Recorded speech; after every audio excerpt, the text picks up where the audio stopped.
Hello, Namaskar. Welcome to Only My Health. In yet another episode of the Healthy Women, Happy Women campaign, today we will be talking about a very important topic, जो है nutrition in women के बारे में। मैं हूँ वानी Malik, only my health से, and मैं आप सबका स्वागत करती हूँ आज के इस लाइव सेशन में। हमारा जो आज का टॉपिक है वो है न्यूट्रिशन एंड विमेन, एंड इसके बारे में हमारे साथ बात करने के लिए जुड़ी है आज हमसे स्वाति बाथवाल। वो है एक न्यूट्रिशनिस्ट और एक public health expert. Thank you so much Swati for joining us today. Thanks, Vani. Thank you for having me on Only My Health. It is always a pleasure to have you because I know हम लोग जब nutrition के बारे में बात करते हैं, हम लोग जब ओवरऑल हेल्थ के बारे में बात करते हैं, डाइट एक सबसे इम्पोर्टेंट हिस्सा होता है। स्पेसिफिकली लेडीज में ये बोला जाता है कि सही खाना, सही मात्रा में खाना कितना इम्पोर्टेंट है आपकी ओवरऑल वेलबींग के लिए। तो स्वाति, आप सबसे पहले हमें ये बात बताइए कि न्यूट्रिशन कितना इम्पोर्टेंट है एक विमेन की हेल्थ के लिए। वानी, बहुत इंटरेस्टिंग क्वेश्चन है क्योंकि मैं सबको ये चीज बताती हूँ, जैसे मेल और फीमेल के डिफरेंसेस भी बहुत ज्यादा होते हैं न्यूट्रिशन रिक्वायरमेंट्स में। इंडिविजुअल्स के भी बहुत डिफरेंट रिक्वायरमेंट्स होते हैं, स्पेशली वुमेन में बहुत ज्यादा होते हैं क्योंकि हमारी जो बॉडी है, हमारी जो बॉडी का साइकिल है वो थ्रू आउट चेंज होता है। आप देखिए, अगर टीनेज है तो टीनेज ईयर्स में आपकी बॉडी की रिक्वायरमेंट्स अलग होती है। उसके बाद आप प्रेगनेंसी की रिक्वायरमेंट्स होंगी, प्री कंसीव प्लानिंग के लिए आपकी बॉडी के रिक्वायरमेंट्स अलग होंगी, प्रेगनेंसी के टाइम अलग होंगी, और पोस्ट प्रेगनेंसी अलग होगा, लैक्टेशन अलग होगा, प्री मेनोपॉज अलग होगा, मेनोपॉज अलग होगा। तो थ्रू आउट आवर लाइफस्टाइल, मतलब throughout our lifetime हमारा जो साइकिल है वो चेंज होता रहता है because of the hormones we have. So I think based on the kind of requirements we have, जो हर 10 साल अगर आप देखेंगे हमारी बॉडी चेंज होती है, so is the requirement also. And I think for women, हम घर का भी ध्यान रखते हैं, हम काम भी करते हैं, हम ऐसी बहुत सारी चीजें करते हैं। तो I think it's very very important for women to look after themselves. I think Swati, आपने ये बहुत ही इम्पोर्टेंट बात बोली है कि yes, it is extremely important कि एक औरत को अपना ध्यान रखना चाहिए, ना कि सिर्फ अपने परिवार का ध्यान रखना चाहिए। आजकल की जो लेडीज है, विमेन एट वर्क है, जो बाहर भी काम करती है, घर पे भी काम करती है, क्या कॉमन न्यूट्रिशनल डेफिशिएंसीज है जो आजकल औरतों में देखी जा रही है? सबसे कॉमन अगर बोला जाए तो देखिए, हेयर फॉल की प्रॉब्लम सबको है, राइट? मोस्ट लोगों को है हेयर फॉल की प्रॉब्लम। वाली आप पे नहीं, आपके बाल बहुत अच्छे हैं। तो लेडीज जो है वो हेयर फॉल की कंप्लेन करती है, या अब बोलती हैं कि हमारे बॉडी में दर्द हो रहा है और हार्मोनल इम्बैलेंसेस हो रहे हैं, जैसे मूड क्रेविंग्स हो रही हैं, लोगों को बहुत सारी औरतों को डिप्रेशन भी हो रहा है। So this is actually a symptom of nutritional deficiency. तो जिन लोगों को भी बहुत ज्यादा थकान महसूस हो रहा है, जैसे मैंने बोला रिंकल्स हो रहे हैं या फेस में उनके ग्लो कम हो गया है, it is a result of the lifestyle. So depending on what symptom you are having, you could be at risk of nutrient deficiency. But सबसे common देखा गया है वो iron deficiency and B12 deficiency. Iron deficiency, हम इतना vitamin C ले लेते हैं पर हम आयरन का ध्यान ही नहीं रखते हैं। बहुत सारी लेडीज है सुबह चाय के साथ बादाम लेती है, सोचती कि हम बहुत अच्छी चीज कर रहे हैं, है अच्छी चीज का, चाय के साथ आप बिस्किट नहीं खा रहे हैं, बट लेकिन प्रॉब्लम ये है कि बादाम में आयरन होता है और आयरन की एब्जॉर्प्शन हमेशा चाय और कॉफी के साथ कम हो जाता है और दूध के साथ कम हो जाता है। तो ऐसे न्यूट्रिएंट कॉम्बिनेशन भी हैं, lack of looking after yourself also, when they are not able to look after themselves, ऐसी बहुत सारी चीजें जिसके कारण आजकल की लेडीज को डेफिशिएंसी हो रही है। Iron deficiency, B12 deficiency, vitamin D deficiency, ये सारी डेफिशिएंसी बहुत ज्यादा कॉमन है। और इसके साथ साथ जैसे मैंने आपको बताया, डिपेंडिंग ऑन द सिम्टम, जिनको पीसीओएस है या पॉलीसिस्टिक ओवेरियन सिंड्रोम है, उसके अलग न्यूट्रिएंट्स होते हैं। So there are lot of nutrients which women are at risk of right now. जैसे कि स्वाति, आपने एक बहुत ही इंपॉर्टेंट बात पे टच बेस किया है कि क्या चीज किसके साथ खानी चाहिए, वो ज्यादा इंपॉर्टेंट है जानना। तो आप ऐसी कोई चीजें लिस्ट डाउन कर सकते हैं, जैसे आपने बोला बादाम को चाय के साथ ना खाए, though they both are not unhealthy but they may not be healthy together. So आप ऐसे और हमें कुछ पेयरिंग्स बता सकते हैं फूड की, जो लोग ले सकते हैं और नहीं ले सकते हैं? बिल्कुल बिल्कुल। देखिए, सबसे पहले है विटामिन डी की बात करना, बिकॉज बहुत सारी लेडीज हैं, मतलब अगर आप 5 में से 4 को भी अगर आप स्क्रीन करेंगे तो वो विटामिन डी डेफिशिएंट होंगी। तो विटामिन डी डेफिशिएंसी में ये देखा गया है कि बहुत सारी लेडीज खाली पेट लेती हैं, तो खाली पेट आपको विटामिन डी नहीं लेना है, या एम्प्टी स्टमक या in between meals vitamin D का आपको जो सप्लीमेंट है वो नहीं लेना है। आप उसको प्लीज अपने मेन मील के साथ लीजिए, because vitamin D is a fat soluble vitamin. तो आप उसको दूध के साथ ले सकते हैं या खाने के साथ लीजिए। अगर आप उसको ऐसे लेंगी तो एब्जॉर्ब नहीं होगा। सेकेंड, सबसे इम्पोर्टेंट है आयरन, क्योंकि आयरन एब्जॉर्प्शन बहुत ज्यादा पुअर है इंडियन वुमेन में।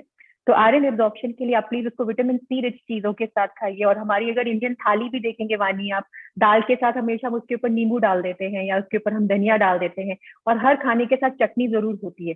तो इन सारी चीजों में विटामिन सी बहुत है, और आंवला भी है, इसमें विटामिन सी बहुत है। तो हमेशा कोशिश करिए जो भी आयरन रिच फूड है, चाहे वो हरी सब्जियां हो, चाहे वो बादाम हो या नट्स हो, उसके साथ आप विटामिन सी लीजिए। बादाम के साथ नींबू पानी is a better combination than बादाम के साथ चाय, बिकॉज चाय के साथ कोई भी न्यूट्रिएंट एब्जॉर्ब नहीं होता है।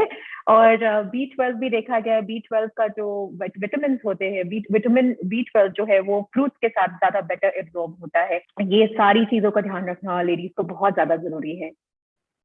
ओके। तो मैं जैसे कि जिन लोगों ने हमें अभी ज्वाइन किया है, लोग हमें अभी भी ज्वाइन कर रहे हैं, मैं सबको बताना चाहूंगी कि आज हम यहाँ पे बात कर रहे हैं एक बहुत ही इम्पोर्टेंट टॉपिक के बारे में, स्पेसिफिकली लेडीज में न्यूट्रिशन का क्या रोल होता है और क्या इम्पोर्टेंस होता है। ये जो हम ओनली माई हेल्थ पे कैंपेन लेके आए हैं, हेल्दी नारी हैप्पी नारी, हमारा ये मानना है कि एक नारी, एक विमेन, एक लेडी अगर वो अंदर से स्वस्थ है, अंदर से स्वास्थ्य है, तो वो ओवरऑल, अगर हम बात करें ब्यूटी की, ओवरऑल वेलनेस की, आई थिंक वो उनके फेस पे रिफ्लेक्ट करता है। तो स्वाति, आप एक बात बताइए हमें, अगर हम बात करें, आपने बोला विटामिन B12 की डेफिशिएंसी होगी, आयरन डेफिशिएंसी होगी, इन सारी डेफिशिएंसी से स्पेसिफिकली लेडीज में क्या क्या डिजीजेस है जो बहुत कॉमन होती जा रही हैं? जो सबसे पहले देखिए, विटामिन B12 का काम होता है एनर्जी देना और अपनी नस को, हमारी नर्वस सिस्टम को स्ट्रांग रखना।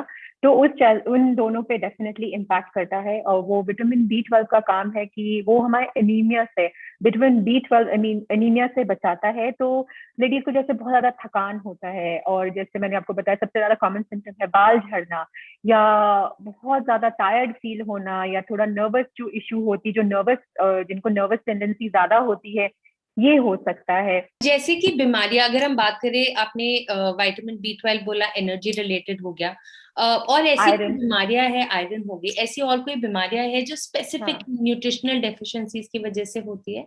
हाँ, कैल्शियम, अगर आपको हड्डियों में दर्द है तो कैल्शियम से भी होती है। विटामिन डी अगेन न्यूट्रिएंट है, उससे भी आपकी हड्डियों में प्रॉब्लम होगा। और हमने कोविड के टाइम में देखा vitamin D is such an important nutrient, चाहे वो इम्यूनिटी बढ़ाना हो।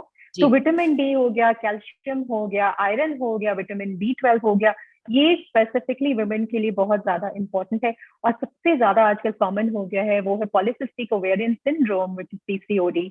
और मतलब जरूरी नहीं है कि उस लेडी को या उस लड़की को vitamin polycystic ovarian syndrome disease हो सकता है उनके पास पॉलिसिस्टिक ओवरीज हो, बट हो सकता है वो डिजीज का रूप ना ले, मतलब हो सकता है उनकी साइकिल्स रेगुलर हो।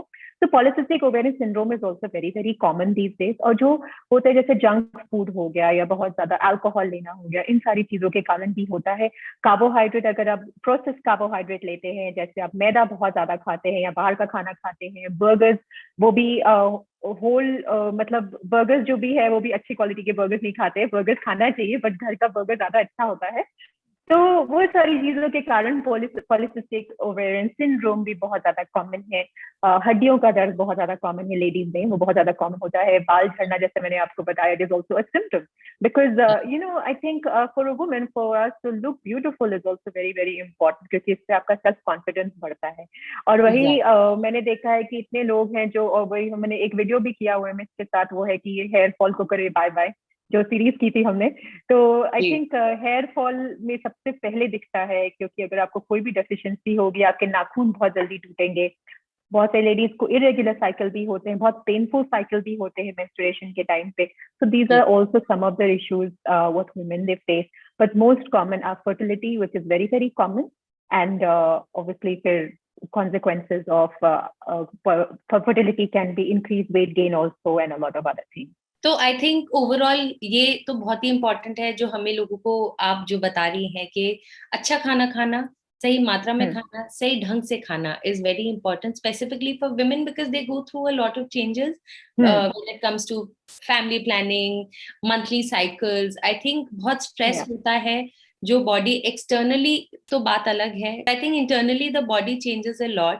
अगर हम बात करें स्वाति मेंस्ट्रुएशन की, क्या जो लैक ऑफ न्यूट्रिशन होता है बॉडी में, डज दैट अफेक्ट मेंस्ट्रुएशन और does it have an impact on it?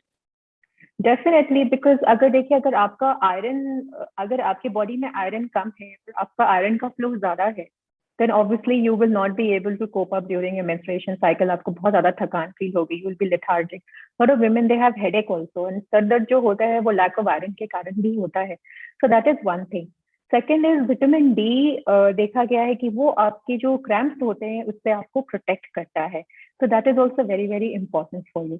Number 3 is, अगर आप ठीक खाना नहीं खाते हैं तो there is something called as insulin resistance, जिसका मतलब होता है आपकी बॉडी इंसुलिन बना रही है पर वो ठीक से काम नहीं कर पा रही है, and that is very strongly related to polycystic ovarian syndrome also. And polycystic ovarian syndrome में सबसे पहले होता है कि आपको रिफाइंड कार्बोहाइड्रेट या जो प्रोसेस कार्बोहाइड्रेट है आप उसको रिड्यूस करिए। तो all these things will actually impact. अगर आप ठीक से न्यूट्रिएंट खाना नहीं खा रहे, अगर आप ग्रीन लीफी वेजिटेबल्स नहीं खा रहे, आप नट्स नहीं खा रहे, आपके बॉडी में मैग्नीशियम की कमी हो सकती है, जिसके कारण आपके क्रैम्प्स और बढ़ सकते हैं। और अगर आपका वेट बहुत ज्यादा है, आपके हार्मोन इम्बैलेंसेस ज्यादा होंगे, because see we love to eat fat, fat is tasty, right. एक फैट होना शरीर में इम्पोर्टेंट है, बट ये नहीं कि एकदम कम फैट हो, क्योंकि जो लेडीज बहुत कम हो, जो बहुत ज्यादा वेट लूज भी करती हैं, जिन लोगों को बॉडी इमेज के इश्यूज भी हो जाते हैं, तो अगर आप बहुत कम भी फैट लेंगे तो भी आपके रेगुलर साइकिल होंगे, और अगर आप बहुत ज्यादा फैट लेंगे तो भी, कम में भी एंड ज्यादा में भी, there is a certain level of fat where your body needs to function at. तो जैसे मैं लोगों को समझाती हूँ, जैसे आपको फैट पसंद है, हमारे हॉर्मोन्स को भी फैट पसंद है, तो ज्यादा बॉडी में हॉर्मोन्स होंगे, it will not be healthy for you. तो आपको ध्यान रखना इस बात का बहुत ज्यादा जरूरी है कि आप ठीक तरह का तेल यूज करिए। और वानी, उससे भी ज्यादा इंपॉर्टेंट, जैसे हम प्रोसेस तेल की तो बात करते ही हैं, क्योंकि बहुत सारे फैट सोल्यूबल विटामिन हैं, जैसे विटामिन ए हो गया, विटामिन डी हो गया, विटामिन के हो गया जो हमारी हड्डियों को स्ट्रॉन्ग करता है। ये सारे विटामिन फैट में एब्जॉर्ब होते हैं। अगर आप ठीक से फैट नहीं लेंगे तो आपका वो ये विटामिन आपके बॉडी में एब्जॉर्ब नहीं करेंगे। पर उससे भी इम्पोर्टेंट है, देखा गया रिसर्च में, है प्लास्टिक। आजकल हम प्लास्टिक यूज करते हैं, स्पेशली लिक्विड यूज करते हैं स्टोर कर। आप तेल प्लास्टिक में की बॉटल्स में यूज करते हैं, या आप प्लास्टिक में खाने को रीहीट करते हैं, चाहे वो माइक्रोवेव भी यूज करते हैं, प्लास्टिक के कंटेनर में रखते हैं। अब सबसे कॉमन है पानी की बॉटल जो प्लास्टिक में होती है। तो कोई भी लिक्विड अगर आप पानी प्लास्टिक में स्टोर करेंगे, उसका जो कंपाउंड होता है प्लास्टिक में, वो एक बीपीए कंपाउंड होता है। तो प्लीज फॉर ऑल लेडीज, अगर आप आज के सेशन में कुछ और ले या नहीं ले, प्लीज आप प्लास्टिक को रिड्यूस करिए। कोई भी लिक्विड है, प्लास्टिक की जगह आप ग्लास बॉटल यूज करिए या स्टेनलेस बॉटल यूज करिए, उससे भी आपके हार्मोन्स में काफी फर्क पड़ेगा। What should one eat to overcome PCOD? See, with PCOD, we have to understand that you can eat everything which is natural, which everything which is natural, which is not processed, is okay to have in PCOD. जैसे if you're looking at nuts and seeds, चाहे वो बादाम हो, बादाम मतलब almonds हो गए, because peanuts में बहुत ज्यादा कैलोरीज होती है, वो बहुत ज्यादा भी नहीं खाना चाहिए। almonds हो गया, cashews हो गया, pumpkin seeds, sunflower seeds, तो ये सारी चीजें आप खा सकते हो। बहुत सारे लोग हैं जो कहते हैं कि क्या हम डेयरी प्रोडक्ट ले या ना ले। तो देखिए, इस पे एकदम मिक्स्ड ओपिनियन है। ऐसा कुछ नहीं है कि आपको डेयरी प्रोडक्ट से आपका पॉलीसिस्टिक ओवेरियन सिंड्रोम एग्रेवेट हो जाएगा। वो बेटर है कि आप और मतलब सही क्वालिटी का दूध ले, वो ज्यादा आपके लिए बेटर है, rather than doing almond milk or cashew milk which is coming in a tetra pack which you don't even know is fresh. अगर आप फ्रेश बना सकते हैं आलमंड मिल्क, कैश्यू मिल्क और ये सारे जितने भी नट मिल्क है, नथिंग लाइक इट। बट अगर आप फिर भी आप डेयरी प्रोडक्ट्स लेते हैं, तो make sure you have organic sources, and कोशिश करें कि छाछ और इन सारी चीजों को ज्यादा लीजिए। पर सबसे इम्पोर्टेंट है पॉलीसिस्टिक ओवेरियन सिंड्रोम में, वो है कार्बोहाइड्रेट। हमें क्रेविंग्स बहुत ज्यादा होती है पॉलीसिस्टिक ओवेरियन सिंड्रोम में, वो भी शुगर खाने की क्रेविंग्स होती है। So you have to really make sure, जैसे अब मैदा हो गया या व्हीट हो गया, उस चीज को कम, उसको बंद नहीं करना है, उसको आपको स्वॉप करना है। आप मिलेट्स लीजिए, या आप किनुआ यूज करिए, या एमरंथ यूज करिए instead of using processed carbohydrate. ये बहुत ज्यादा इंपॉर्टेंट है। एंड सबसे इंपॉर्टेंट चीज पॉलीसिस्टिक ओवेरियन सिंड्रोम में है, वो है कि आपको एक्सरसाइज करना है। If you move, you are going to make it as effective as any medication which is given in polycystic ovarian syndrome. So आप move करिए, आप walk करिए at least 45 minutes 5 days in a week, and eat lots and lots of vegetables. तो स्वाति, हम लोग हम्म women health के बारे में बात कर रहे हैं. Family planning and conceiving is a very hmm important part. I may not say for every women, but it is certainly a hmm important stage. इस हम्म टाइम पे कहा जाता है कि फॉलिक एसिड बहुत इंपॉर्टेंट होता है. रोल क्या होता हम्म है फॉलिक एसिड का रिप्रोडक्टिव ईयर्स में for women? See, again, folic acid is very important for prevention of anemia. तो अनीमिया का मतलब है कि वो इंक्रीज रेड ब्लड सेल्स का प्रोडक्शन बॉडी में बनाना. अगर वो नहीं बनता है तो आप एनीमिक हो सकते हैं. तो फॉलिक एसिड का सबसे पहला इंपॉर्टेंट रोल है कि वो आपको एनर्जी देता है, एनीमिया से बचाता है. बट उससे भी इम्पोर्टेंट है कि रिसर्च में देखा गया है कि न्यूरल ट्यूबुल इफेक्ट्स होते हैं जो बच्चे के ब्रेन डेवलपमेंट में, उसके स्पाइन में डेवलपमेंट में इश्यूज आते हैं अगर आपकी फॉलिक एसिड की कमी हो. और इसीलिए प्रिवेंट ना, क्योंकि आप खाने से भी आपको फॉलिक एसिड मिल सकता है. बहुत सारी ग्रीन लीफी वेजिटेबल्स हैं और डेयरी प्रोडक्ट्स है जिसमें आपको फॉलिक एसिड मिलेगा, या नट्स में मिलेगा, बादाम में मिलेगा. बट बहुत बार होता है कि डॉक्टर रिस्क नहीं लेना चाहते हैं, तो वो इसलिए फॉलिक एसिड का आपको सप्लीमेंट देना कम से कम, अगर कंसीव हो गया है तो आपको तुरंत स्टार्ट करवाते हैं, या कम से कम अगर आप प्लानिंग कर रहे हैं तो आप स्टार्ट कर रहे हैं प्लानिंग करना तो आप 3 मंथ्स के लिए या शुरू में ही आप स्टार्ट कर सकते हैं फॉलिक एसिड सप्लीमेंट लेना. Okay. We have one question by Chanchal. She is asking कि अगर आपको लिथार्जी होती है, हम्म कैन लिथार्जी के प्रोबेबल कॉजेस क्या हो सकते हैं, आप उसको टैकल कैसे कर सकते हैं? देखिए, lethargy can be because of overnutrition also and it can be undernutrition also. अब ओवर न्यूट्रिशन का मतलब है जब आप बहुत ज्यादा कार्बोहाइड्रेट खा रहे हैं, बहुत ज्यादा प्रोसेस फूड खा रहे हैं, या कोई सॉफ्ट ड्रिंक पी रहे हैं या जंक फूड खा रहे हैं, तो उसके कारण भी आपको नींद आएगी. You will feel very lethargic and you will feel tired through out the day, because again it is the insulin which is in the body which is not being used properly. क्योंकि जब आपके insulin ठीक से काम नहीं कर रहा होता है, then you will feel it and that is very genuine, वो होगा. So it is overnutrition of junk food. So that will also cause it. Undernutrition for lethargy is like, जैसे मैंने बताया, B12 deficiency या vitamin B की कमी से, because उसका काम है आयरन देना. सेकेंड इज आयरन डेफिशिएंसी, उसका काम है रेड ब्लड सेल्स के प्रोडक्शन में हेल्प करना. तीसरा है विटामिन डी की कमी. इन तीनों के कारण आपको लो इन एनर्जी, आपको थकान मिलेगी ही मिलेगी. तो आप प्लीज आप टेस्ट करवाइए, ब्लड टेस्ट करवाइए. इंसुलिन रेजिस्टेंस के लिए भी करवा सकते हैं, fasting insulin, PT insulin. And second is you can also get checked for B12 and iron and vitamin D deficiency. अगर बहुत लो है तो प्लीज आप उसका सप्लीमेंट लीजिए, बिकॉज खाने से एब्जॉर्ब होने में टाइम लगेगा. You don't want to waste another 1 month feeling like that. आप डॉक्टर से कंसल्ट करके प्लीज कोई सप्लीमेंट लीजिए और एक वेल बैलेंस डाइट जरूर जरूर फॉलो. आई थिंक चंचल को अपने क्वेश्चन का आंसर मिल गया होगा, बिकॉज आपने इतने अच्छे से उसको एक्सप्लेन किया है. तो स्वाति, एक बात बताइए, जैसे लेथार्जी की बात आई, न्यूट्रिशन की बात आई, इनएडेक्वेट न्यूट्रिशन की बात आ रही है आजकल. मतलब अगर मैं कोविड एरा की बात करूं, this whole fad of crash diets, sudden weight loss, extreme weight loss, ये बहुत प्रोमिनेंट होता है स्पेशली लेडीज में, wherein people suddenly went on to very low calorie diets. तो इसका क्या लॉन्ग टर्म इम्पैक्ट हो सकता है बॉडी में, specifically in ladies? Very interesting question. And see Vani, क्या होता है कि fat cells are formed in our body when we are a child till the time we get into our adulthood, which is 18. जब आप crash diet करते हो, you only shrink the volume of fat cells. The fat cells, once they are formed, वो मरते नहीं है. So every time you eat more food, you increase the volume of those fat cells. And every time you do a crash diet, you reduce the size of the fat cells. आपको उस body में कम से कम 7 साल तक उस wait में रहना होगा to make your weight loss permanent. ना, अगर मैं आपसे पूछूं, अगर कोई क्रैश डाइट है जिसमें आप सिर्फ घिया तोरी टिंडा पूरे दिन खा रहे हो, तो क्या आप वो पूरे 7 साल तक कर सकते हो? You can not do it. So you have to do something which is possible. Second thing is, इस क्रैश डाइट में क्या होता है, अगेन जैसे हम न्यूट्रिएंट की बात करते हैं, अगर आपको ऑलरेडी न्यूट्रिएंट डेफिशिएंसी है, अगर आप क्रैश डाइट करेंगे तो आपको फिर डेफिशिएंसी होगी. एंड गर्ल्स में खास करके लो बीपी की प्रॉब्लम बहुत ज्यादा होती है, specially if they are short and height. तो उनको लो बीपी हो जाएगा, चक्कर आ जाएगा, फिर वो गिर जाएंगी कहीं पे, तो ये सारे कॉन्सिक्वेंसेस भी होते हैं. So doing a well balance diet is very very important. But there is one thing which I will suggest, अगर आप फिर भी वेट लूज करना चाहते हैं, आप अपने स्टाइल का कोई भी डिटॉक्स हफ्ते में 2 बार करिए. जैसे हम फास्टिंग की बात करते हैं, तो वानी, फास्टिंग हमारे कल्चर में एग्जिस्टेड है सालों सालों से. एंड स्पेशली अगर आप देखेंगे वुमेन को खास करके कि फास्ट कराया जाता है. जी। और फास्टिंग के नाम पे हम लोग सोचते हैं कि ओ माय गॉड भूखे रखेंगे। बहुत बहुत लोग फास्टिंग के नाम पे फीस्टिंग भी करते हैं ना, पकौड़ी और सारी चीजें खाते हैं या पूड़ियाँ खाते हैं। तो देखिए फास्टिंग में क्या होता है, अगर मैं आपको साइंस बताऊं, सभी लोगों को यहाँ पे बताऊं कि विटामिन बी, फास्टिंग और कुछ ऐसे विटामिन हैं जो हमारी बॉडी को बोलते हैं कि come on let us work more effectively. अगर हम सब खाना अगर अपने बॉडी को देंगे तो हमारा बॉडी बहुत ज्यादा आलस में आ जाता है। तो क्या होता है कि वो हमारी बॉडी फाइट रिस्पॉन्स में ठीक से काम नहीं कर पाती है।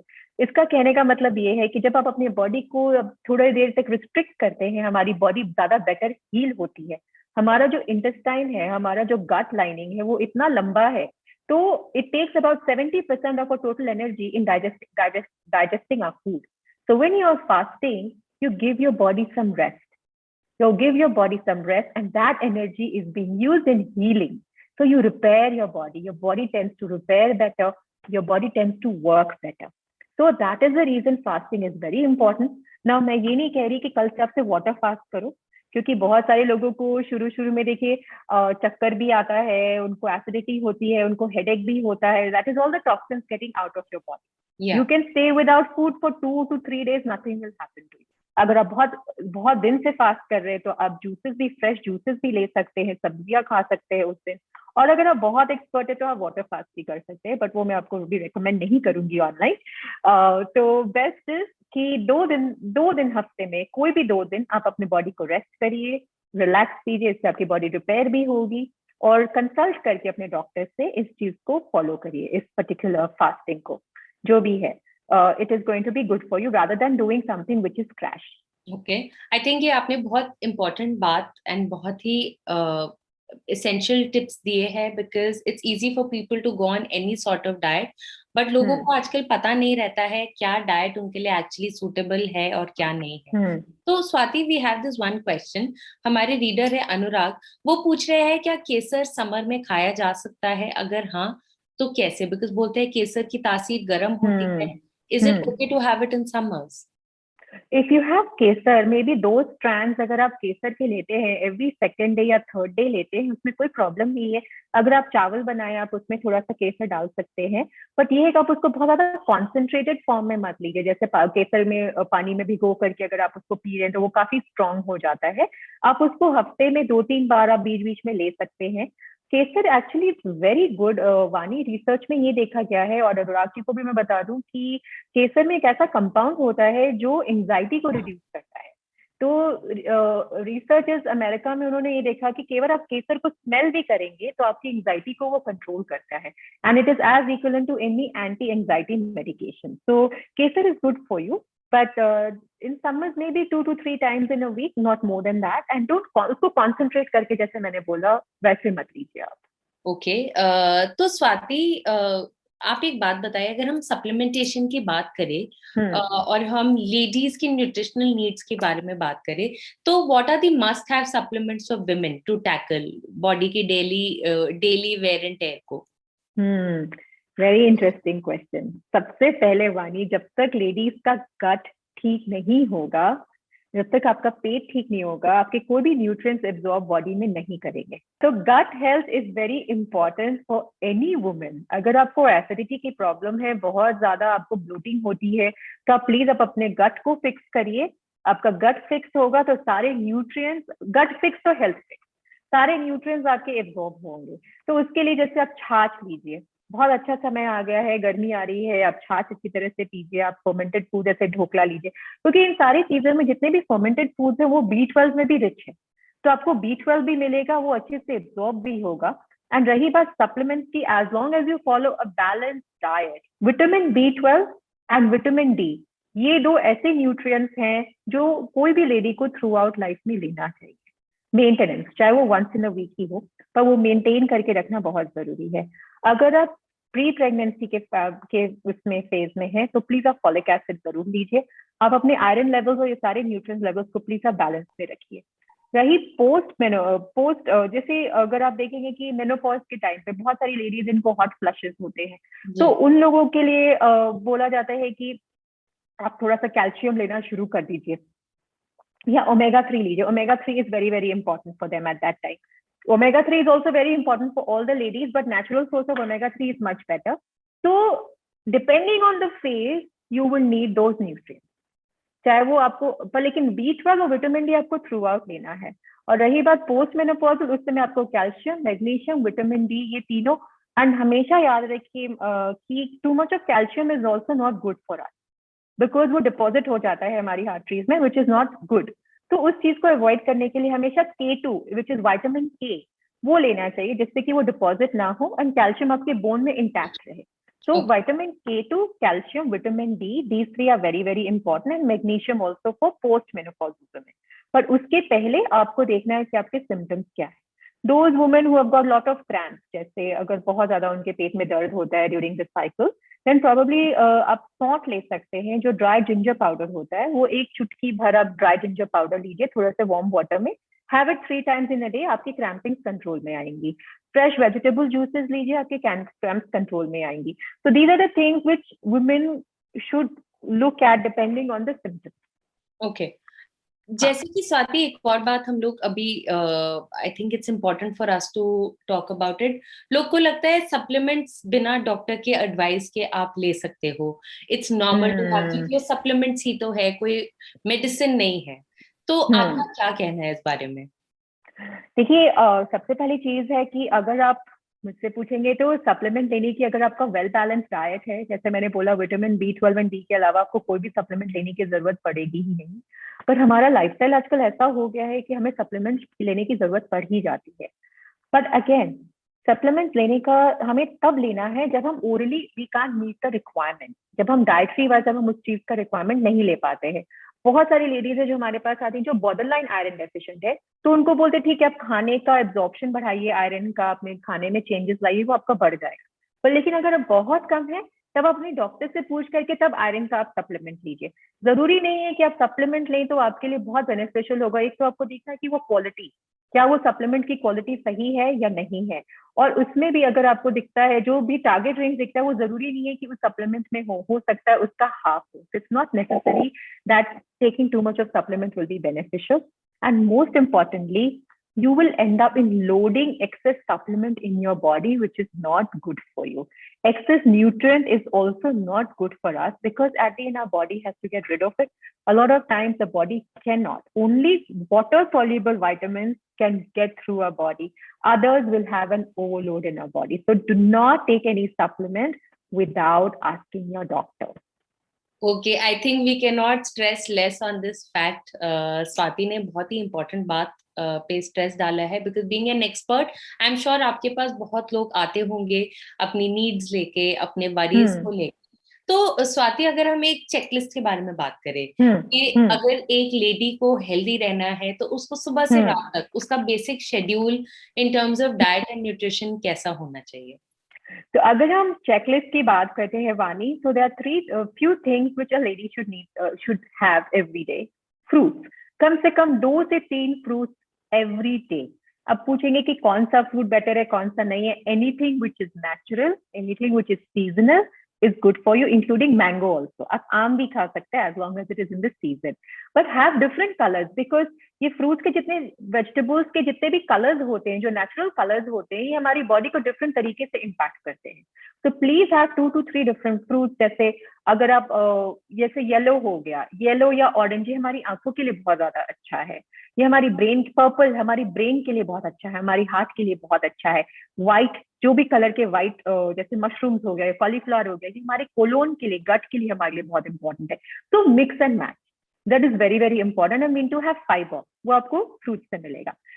Second checklist is vegetables. कम से कम 5 तरह की वेजिटेबल्स हर रोज आपको लेना ही लेना है. तो 5 तरह के, जैसे आप एक ग्रीन में ले लिया, पालक ले लिया, या आपने ब्रोकली ले लिया, फिर आपने व्हाइट में, जैसे मैंने बोला, आपने मशरूम या कॉलीफ्लावर ले लिया, आपने हरी में कभी ग्रीन लीफी में, जैसे आपने पालक ले लिया या कोई भी और ग्रीन लीफी वेजिटेबल्स ले लिया, टमाटर हो गया, प्याज हो गया. तो add as many different 5 different colours of vegetables, 3 different types of fruit. Number 3 important is oil. आप किस तेल में खाना बनाते हैं. शुद्ध घी, mustard oil and मूंगफली का तेल, these 3 are best oil to cook food. If you are using refined vegetable oil, please throw it in the bin. It's not going to be of any benefit to you. Number 4, which is very important, is nuts and seeds. 30 grams of mixed nuts. कुछ कहते हैं कि यार ये काजू नहीं खाना चाहिए, वो अच्छा नहीं होता, कोलेस्ट्रॉल बढ़ाता है. As long as it is coming from plant source, it is not going to be of any harm to you. Please have, जैसे काजू में मैग्नीशियम है, वो आपके क्रैम्प से बचाएगा. बादाम में कैल्शियम है, वो आपकी हड्डियों को स्ट्रांग रखेगा. अखरोट में ओमेगा 3 है, वो आपकी हार्ट के लिए और इन्फ्लेमेशन को हेल्प करेगा. So all nuts have got different benefits. 30 grams of mixed nuts या सीड, जैसे पंपकिन सीड, सनफ्लावर सीड. देखिए समर्स का टाइम आ रहा है, समर्स में पेठा इतना होता है, हम इतना मस्क मेलन यूज करते हैं, इतने तरह तरह के मेलन यूज करते हैं, सारे बीज को रखिए, आप उसको खाइए, that is going to help you a lot. Then number 5 is talking about carbohydrate. जब आपके सारे न्यूट्रिएंट्स मिल जाए तब आप कार्ब्स पे ध्यान दीजिए, तब आप उसको मिलेट्स लीजिए या किनवा लीजिए, चाहे आप अभी ज्वार का सीजन बहुत अच्छा है, तो प्लीज आप ज्वार खाइए, इससे आपको बहुत फायदा मिलेगा. लेंटिल्स हो गए, पल्सेस हो गए, they are very good for you, चाहे वो छोले हो गए, राजमा हो गए. And like I said, remove all plastic, remove all aluminium from your kitchen now. हम अपनी चपाती को एल्यूमिनियम फॉइल में लपेट के रख देते हैं, हम एल्यूमिनियम का कढ़ाई यूज करते हैं, ये हमारे लिए बिल्कुल अच्छा नहीं है, सारे केमिकल्स हमारे बॉडी में रिएक्ट करेंगे. And few more things on the checklist is omega 3, क्योंकि ये हमारी बॉडी की इन्फ्लेमेशन को रिड्यूस करता है. रिसर्च में देखा गया है कि जो ओमेगा 3 के जो आपको कैप्सूल्स मिलते हैं, जब हम उसको निकालते हैं, चाहे वो हम फिश से निकालें या कोई भी फिश से निकालें या हम अलसी से निकालें, विच इज फ्लैक्स सीड, वो खराब तेल बन जाता है. तो प्लीज आप फ्लैक्स सीड का पाउडर इस्तेमाल करिए या चिया सीड यूज करिए या अखरोट, ये हर रोज आप जरूर यूज करिए. And last but not the least, water is a nutrient, water is not a substitute. तो आपको पानी पीना बहुत जरूरी है, क्योंकि 70% पानी शरीर आपका पानी का बना होता है. And then you can look at fats and dairy products and paneer and all of that. जैसे स्वाति, ये पानी की बात पे एक मैं आपसे लास्ट क्वेश्चन पूछना चाहूंगी. पानी को लेके लोग आजकल बोलते हैं मैं दिन में कम से कम 5 लीटर पानी तो पीऊंगी ही, क्योंकि बोला जाता है. क्या 5 से 6 लीटर रोज पीना, इज इट ओके और is it too much? No, again, overhydration is also more risky than underhydration. Because आपके जो salts होते हैं बॉडी के, वो डाइल्यूट हो जाते हैं अगर आप ओवरहाइड्रेट करते हैं. ऐसे हम एथलीट्स में बहुत देखते हैं, जब वो बहुत ज्यादा पानी पीते हैं, जो मैराथन रनर्स होते हैं, उनको हाइपोनेट्रीमिया हो जाता है, मतलब low sodium in their body, and they can collapse and they can get into coma also, which is dangerous. So how will you know is the right amount of water for you? Whatever your weight is. अगर आपका वजन 60 kgs है, आप उसमें 30 ml और add कर लीजिए per kg body weight. मतलब 60 times 30 कर लीजिए, which is 1.8 liters. 1.8 liters पानी आपको जरूरी चाहिए ही बॉडी में. अगर आप कॉफी लेते हैं, हर एक कप कॉफी में आपको 2 ग्लास पानी सब्स्टिट्यूट करना है उसके ऊपर. Yes, because coffee and tea are not included in that. But yes, छाछ is included, थोड़ा बहुत दाल, वो सब included है, but not coffee and tea, they are not included. And इसके अलावा अगर आप बहुत एक्सरसाइज करते हैं या स्वेट करते हैं, सब इंडिविजुअल का स्वेट रेट या स्वेट लॉस अलग होता है. तो अगर आपको मिनिमम, जैसे मैंने बोला, 7 kg वजन है, 30 ml per kg body weight और ऐड कर लीजिए, which is roughly about 1.8 to 2 liters. Plus अगर आप एक्सरसाइज करते हैं, आपका वजन एक्सरसाइज के बाद आधा kg कम हो जाता है, इसका मतलब आपको आधा लीटर और सब्स्टिट्यूट करना पड़ेगा. तो मैक्सिमम आप 1 लीटर और जा सकते हैं, तो 2 से 3 जा सकते हैं, but you can go from 2 to 5. That is way too much. And remember Vani, the best way to indicate is the colour of the urine. अगर आपका यूरिन का कलर एकदम व्हाइट है, तो it means that you are overhydrated and आपकी body को इतने पानी की जरूरत नहीं है. अगर आपका यूरिन का कलर एकदम डार्क येलो है, then it means you are not hydrated at all. So it has to be pale yellow. That is the good way to know whether you are overhydrated or not. तो I think आज हमारा जो topic था nutrition on women, इसके बारे में स्वाति ने ऐसे कुछ बहुत ही इम्पोर्टेंट पॉइंट्स पे टच बेस किया है. आई एम श्योर जो ये लाइव आज देख रहे होंगे एंड जो आगे भी देखेंगे, because this can be found in the video section of our Facebook page, उनको बहुत महत्वपूर्ण बातें पता चली होगी, पता चलेंगी कैसे खाना है, क्या खाना है, कब खाना है और क्यों खाना है. तो Swati, on a parting note, would you like to say anything, because we have the Women's Day is just around the corner, it's on March. So Yeah. anything, as an expert, as a person who lives nutrition, who talks about nutrition and wellness at par, तो आप कुछ बोलना चाहें? I think remember one thing, and मैं हर समय जितने भी talks होते हैं मैं उसमें ये बोलती हूँ, for any woman you have to understand that your body is a very expensive car. You are going to put good fuel in your car. आप अपनी गाड़ी में अब खराब तेल नहीं डालोगे. So think like that आपकी बॉडी बहुत एक्सपेंसिव है, आप इसमें अच्छा तेल डालोगे, आप अपने शरीर का ध्यान दो. एंड कभी भी ये मत सोचो कि आप बूढ़े लग रहे हो या आप अच्छे नहीं लग रहे हो, ऐसा बिल्कुल नहीं है. Because if you eat healthy, if you will think healthy as well, and you will be fitter and you will grow. So always remember, putting the right fuel is very, very important for you. Okay, so on this note, I would like to thank Swati. Thank you so much. आज का session बहुत ही amazing था, like always. We got to know a lot of things. Swati, if we get more questions related to women and nutrition, I hope it's okay that we get back to you for solutions. Yes, definitely. Great, great. Thank you so much, Thank Swati. आप सब Thanks, Swati. मेरे viewers please जो only My health के साथ रोज 4 बजे शाम को जुड़ रहे हैं, प्लीज हमारे page stay tune to the Only My Health Facebook page. हमारा जो कैंपेन है हेल्दी नारी हैप्पी नारी, ये एक कैंपेन है जो हमने विमेंस डे स्पेशल के लिए क्यूरेट किया है, जिसमें हम 8 अलग अलग स्पेशलिस्ट लेके आ रहे हैं 8 अलग अलग टॉपिक्स के बारे में बात करने के लिए. Thank you so much Swati for being there today with us. Thanks, Swati. Thanks, everybody.